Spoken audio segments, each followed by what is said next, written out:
If you see someone out in the world or in any social context that you want to talk to, you should talk to them, always. Like by default, as a rule, you know ahead of time before you even get there that talking to them is the right move.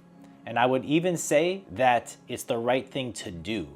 And in this video, I'm going to explain why we know that it's the right thing to do.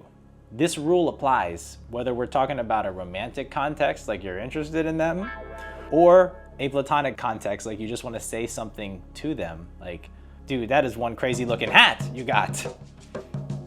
The only time that it's not the right thing to do is if you are knowingly coming to them with some sort of negative attitude or bad intentions. As long as you're coming to them with kindness and humility, you're gonna be just fine. It's the right move to talk to them. I feel like this is a pretty strong statement. How do we know that in all scenarios, this is the right thing to do? And the answer is that it's because it makes you happy. Because you will feel better about yourself for doing it. Doing what makes us happy is probably the right thing to do, because it's the thing that leads us towards greater health and success and benefits us and other people. And therefore, if talking to those people makes you happier, then that means it's the right thing to do.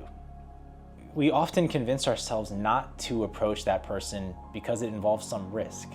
And this is very true. There is a risk involved. You could embarrass yourself. You could risk your reputation.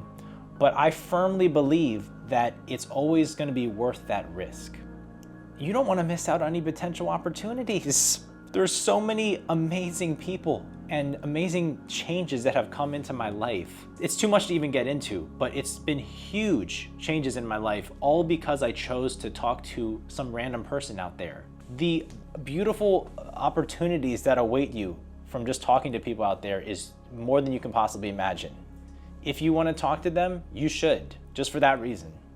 If you were timid and fearful of approaching them and you did it anyway, it doesn't matter how it turns out. Even if they didn't respond to you very well, you still faced your fear and you're gonna be feeling like this afterward. Like there's been some times where I've approached people and then I was just on a cloud, brother. After that, I was just like, I'm strong now, son. Like in contrast, if you knew that you really wanted to talk to them and you didn't, that can lead to feelings of regret and just wishing like, oh man, I should have talked. Me personally, I don't want to tack on any more regret. I'm already healing from the past regrets. I don't need to be adding more regret. Another reason you should talk to them is because it's the more authentic thing to do. When you're being authentic, your actions are in alignment with how you're actually feeling. Being authentic is almost always the right thing to do in all sorts of social situations. I think that's really because authenticity is a form of honesty. You want to be honest with people about how you're feeling, and sometimes that involves actually going and saying something to them or asking them something. So by approaching them, you're being more authentic to what you actually felt. I heard a definition of wisdom recently which said, wise choices are those which you feel better about afterwards. If talking to them makes you feel happier afterward, that means it's actually a wise choice. It's the wise thing to do as well. Talk to that person. I promise you, you're not gonna regret it. If you like this video, if you have more interest in this topic, I have another video that goes really deep into this that you might like. Leave anything you had to say in the comments. Thank you so much for listening. Peace.